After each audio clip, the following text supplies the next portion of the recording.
গাজীপুর ছাড়া বাকি 63টা জেলায় উমর বয়কট। উমরের কিছু ফ্যান ফলোয়ার, আমরা ঠাকুরগাঁও আসছিলাম, ফান্ড কালেক্ট করতেছি, মানবিক কাজ করতেছি, বাট তারা আমাদের এখানে ডিস্টার্ব করছে, সিনক্রেট করছে। আমরা 22,000 টাকা তুলতে পারছি, আর 100 টাকা হলেও বেশি তোলা যেত।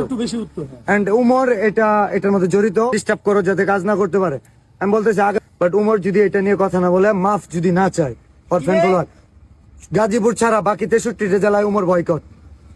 এন্ড এর পরবর্তীতে উমরের সাথে যদি কিছু হয়, চর্চ অফ বিলাল দায়ী না, কারণ চর্চ অফ বিলাল মানবিক কাজ করব, তার ফ্যান ফলোয়ার যদি এইসব কাজে বাধা দেয়, উমরের জন্য বাকি 63টা জেলা আমি বন্ধ করে দিতে পারবো।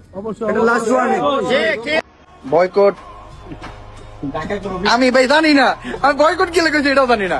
মানে মানুষ তো কারণ জানা উচিত, আমি বয়কট কি লেগেছে এটাও আমি জানি না। আমি এখনো জানি, স্টিল আমি জানি না। আমি জাস্ট ওই জিনিসটা দেখছি যে আমার ফলোয়ার, মানে একজন আমার মেলে লিখে বড় করে লিখে পাঠাইছে, আমার ফলোয়ার নাকি ই করছে, চিন্তাই করছে। এখন ভাই কে চিন্তাই করছে এটা আমার ফলোয়ার হয়ে গেছে গা।